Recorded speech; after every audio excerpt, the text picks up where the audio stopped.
exploring the nuances of the similarities and differences between absurdism, nihilism, and existentialism, and additionally, existential nihilism. So let's back up a bit. So you've decided to reject theism. You've finally arrived at the point where you are done with the concept of a sky daddy. Congratulations. You've just graduated kindergarten in philosophy. And now you are, for all intents and purposes, an atheist. Which just means you are standing at the starting point of an existential journey, poised at an intersection with your backpack and walking stick, deciding where you will go from here. Maybe you will decide not to go anywhere, which is the most popular decision.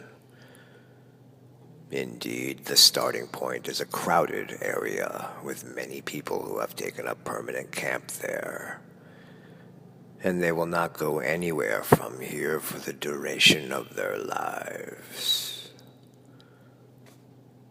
They have rejected theism, have become an atheist, and this is where their story ends. They don't question existence, don't grapple with the existential considerations into the implications of what the rejection of theism ultimately means, and don't bother with philosophical explorations into the absurdity of a meaningless universe. Instead, the atheist's meaning, which becomes his convenient means to circumvent the journey, becomes simply materialism. The meaning, value, purpose, and narrative of the universe is simply taken at face value. Naive realism at its finest, which is basically the mindset that the meaning of existence is simply the management of different arrangements of materials, of which no deep thought is required. Indeed, from this mindset, the existential agency is considered to be an inconsequential byproduct, an obstacle even, as we've often heard it referred to as the hard problem of consciousness.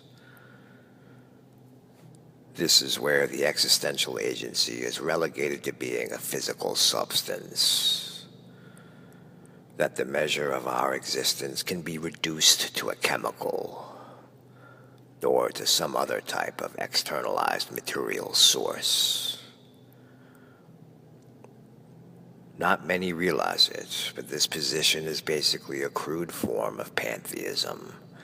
But atheists don't consider it as such because their version of the word God helps them frame it differently in their minds.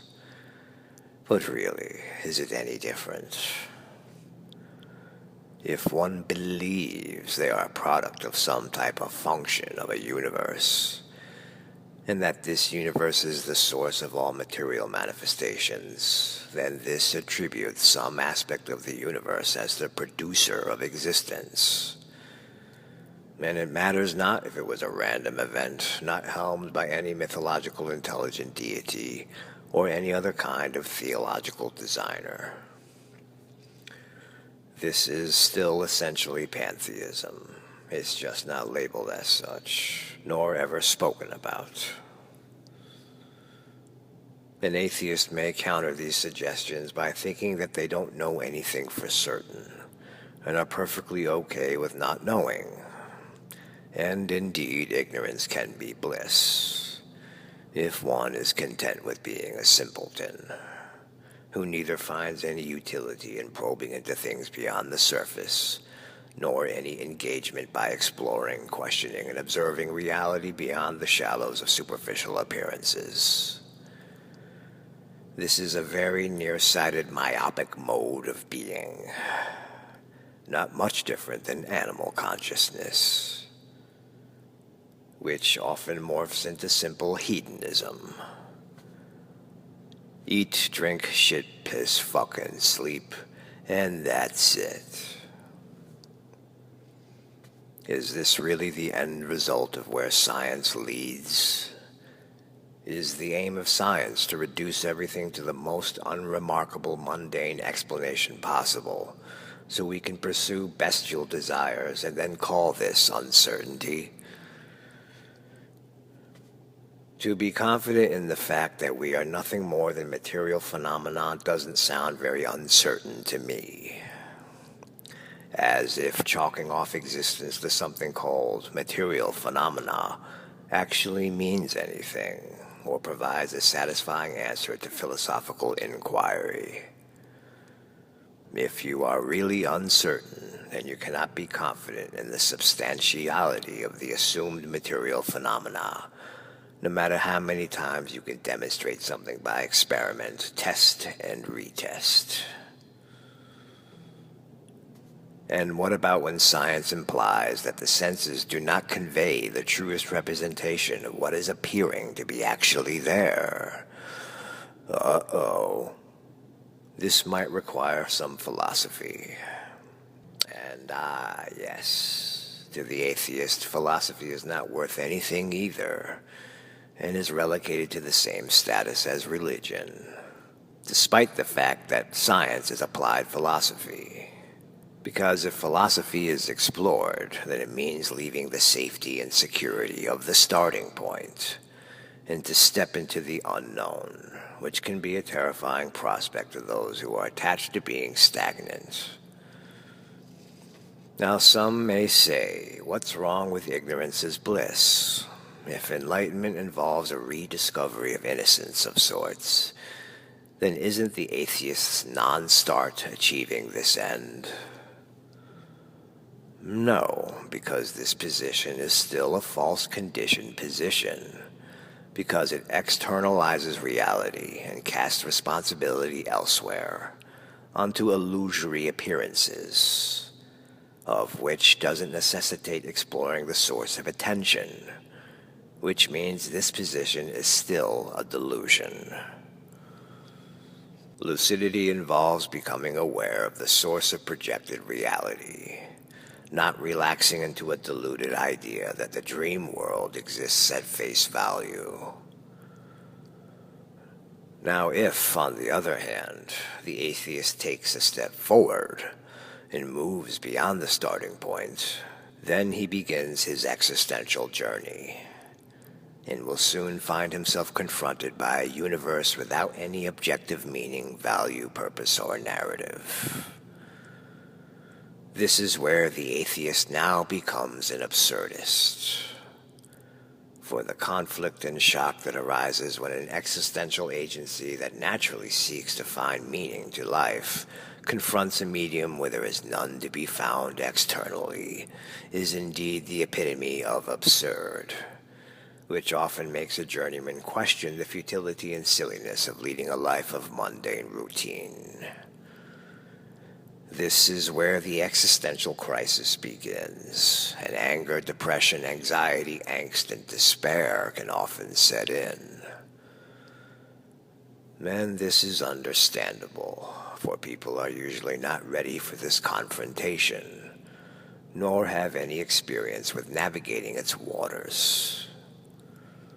For those that stay in this position, what usually follows are various pessimistic, cynical, or misanthropic outlooks on life. For the devastation that can develop as a result of the initial impact of facing a meaningless universe can often be crippling. That and the uncomfortable truth that nothingness isn't a good outlet for soothing a person's innate conditioning, which automatically seeks that which can be identified and associated, that which is subject to familiarization, disambiguation, and the state of being able to be labeled accordingly. Now, people will often incorrectly refer to the conflict of this state as nihilism, but that's jumping the gun. This struggle is with absurdism, which could possibly lead to nihilism, but isn't actual nihilism proper. From the position of absurdism, if one is able to recover from it, climb out of the pit of despair and move forward, the continuing path will either lead to nihilism or to existentialism, or in some cases existential nihilism, which is a more advanced, sophisticated position that can develop further on down the road. Staying an absurdist is impractical and detrimental, and will very likely lead to deep depression, addiction, or suicide. So once one becomes sick and tired of being sick and tired, and is ready to shake off their existential crisis, they eventually face a choice: either to invent meaning, or to drop the value they have previously held for investing in meaning. There is no better choice or right answer, for much of this will depend on a person's inner predilection. So, what is entailed with inventing meaning? This is existentialism. Existentialism concerns itself purely with becoming fully absorbed into the experience of being a human as a consequence of the absurdity in confronting a universe without objective meaning. And as a result, the existentialist disregards the lack of meaning and loses himself in creating his own meaning. The existentialist lives in the moment and becomes grounded and centered in this immediacy, and so becomes unconcerned about concepts of futility and the inevitability of death. For the investment of value goes into life as an existential journey, and not an investment into ideas about destinations, legacies, or outcomes. This is a path that embraces the totality of experience and understands that a man's sum will be the result of his engagement and commitment with reality. That, indeed, a man will become whatever he makes of himself. No more, no less. This is where a man overcomes absurdity and replaces the angst associated with it with values, meaning, purposes, and narratives of his own making, and then takes a run with it. It's not about overcoming nihilism, as Nietzsche fancied himself wrestling with, and as others have similarly painted the struggle as, but about overcoming absurdity, which is the debilitating factor. The confusion stems from the absurdist despondent view of nihilism from a distance, which seems to portend further anguish. An absurdist is still hung up on his attachment to meaning. So, when the absurdist stands at the crossroads of existentialism and nihilism, they see the nihilist path as a deeper descent into despair, because they are not yet a nihilist. So still think of the idea of letting go of the attachment to meaning, and the prospect of negating meaning as a meaningful investment, as more depression and angst. So this is why existentialism is the road more often traveled, for it still employs meaning as a utility, and provides insulation from the vulnerability of complete nakedness and meaninglessness without any safety net. And this is another reason many absurdists confuse nihilism with absurdism, for futility and a lack of meaning is the source of their depression, and nihilism doesn't hold the promise of filling this void. Very few have the stomach to endure the loss of attachments. But for those that are less nostalgic, less romantic, and have a lot more steel in their balls, the path of nihilism is taken, which isn't a road for the squeamish or the faint of heart. The nihilist sees that there is no objective meaning, And despite the absurdity of this, he makes an adjustment and guides his way through life without having the need to embrace a meaning. And this is perfectly okay with him, and not a source of angst.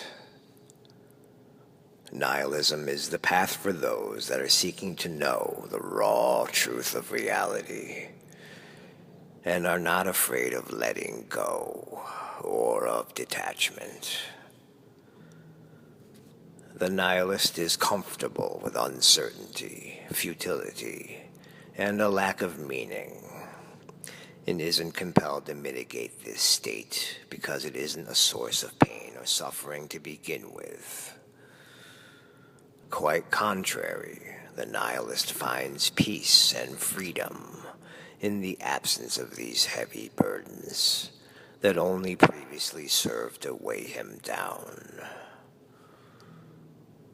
To the average person, nihilism does seem to be an undesirable state that one would loathe to be in, which is another contributor to nihilism's bad rap.